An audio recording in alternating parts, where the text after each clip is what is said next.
In this slideshow, we'll talk about international trade theory.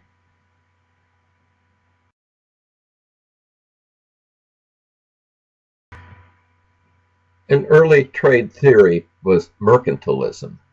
The idea was that countries should export more than they import. The objective was to accumulate as much gold as possible, usually in the hands of the monarch. Under this theory, a trade surplus is a favorable balance of trade, and a trade deficit is an unfavorable balance of trade.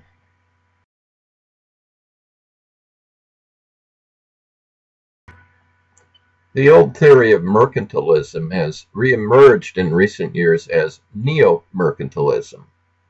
The idea is export more than you import. The objectives are to achieve full employment or have political influence over some area of the economy.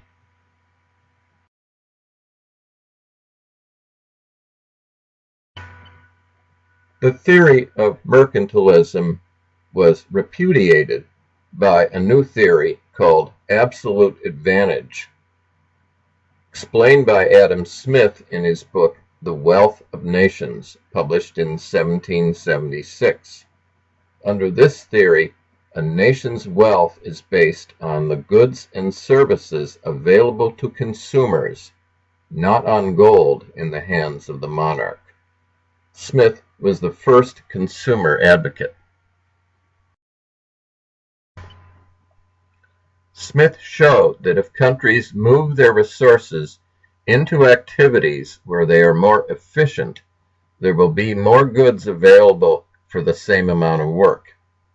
Since our standard of living depends on the goods we can acquire for a given amount of work, then increasing our efficiency will raise our standard of living.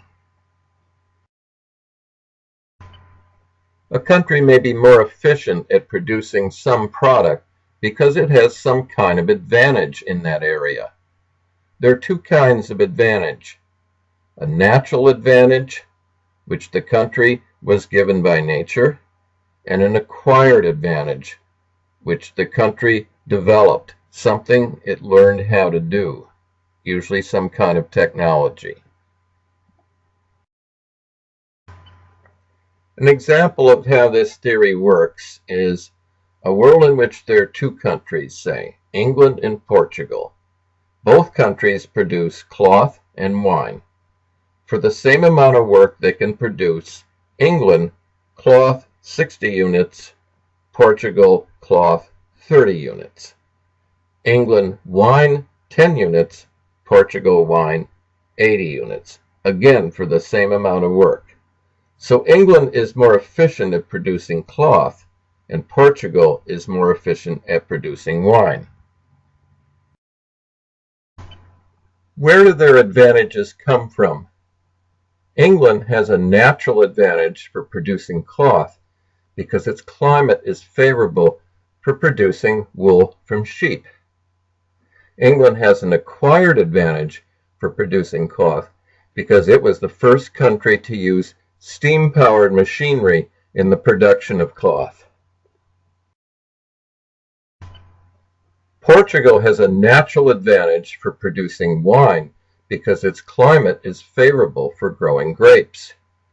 Portugal has an acquired advantage for producing wine because a long time ago the Romans brought to Portugal the technology for making wine. If England shifts the resources it is using to produce wine into producing cloth, there will be more cloth available. And if Portugal shifts the resources it is using to produce cloth into producing wine, there will be more wine available.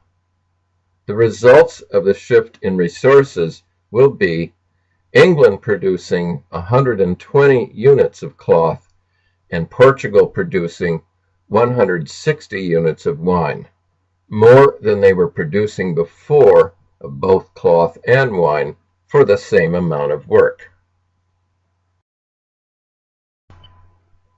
So the English will have more cloth than they need, but no wine, and the Portuguese will have more wine than they need, but no cloth. What's the solution? They trade the cloth and wine, and consumers in both countries have more cloth and more wine for the same amount of work. Their standard of living has been raised.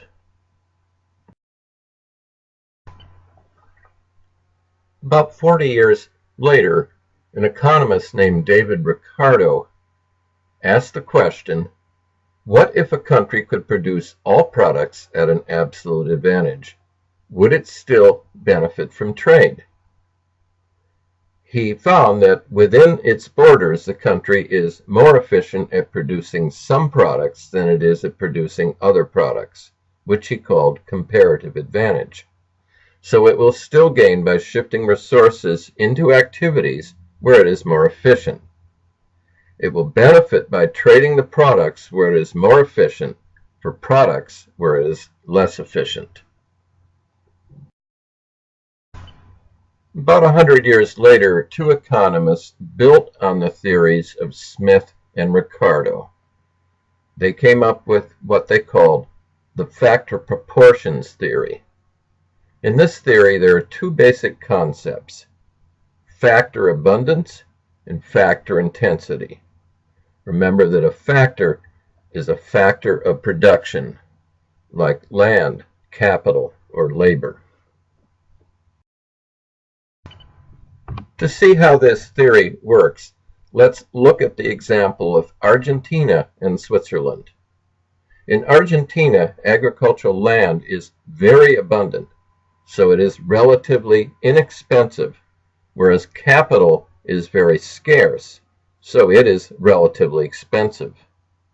In Switzerland, agricultural land is very scarce, so it is relatively expensive, whereas capital is very abundant, so it is relatively inexpensive. Argentina has a competitive advantage in products that use land intensively. Producing beef makes very intensive use of land, so Argentina should produce and export beef. Switzerland has a competitive advantage in products that use capital intensively. Producing pharmaceuticals makes very intensive use of capital, so Switzerland should produce and export pharmaceuticals. The general conclusion that we can draw from this example is that a country has a competitive advantage in products that use intensively its abundant factors. A more recent trade theory, which takes a different perspective, is the product life cycle theory. In this theory, there are 4 phases in the life of a product. Phase 1, the product's introduction. There's an innovation in response to an observed need.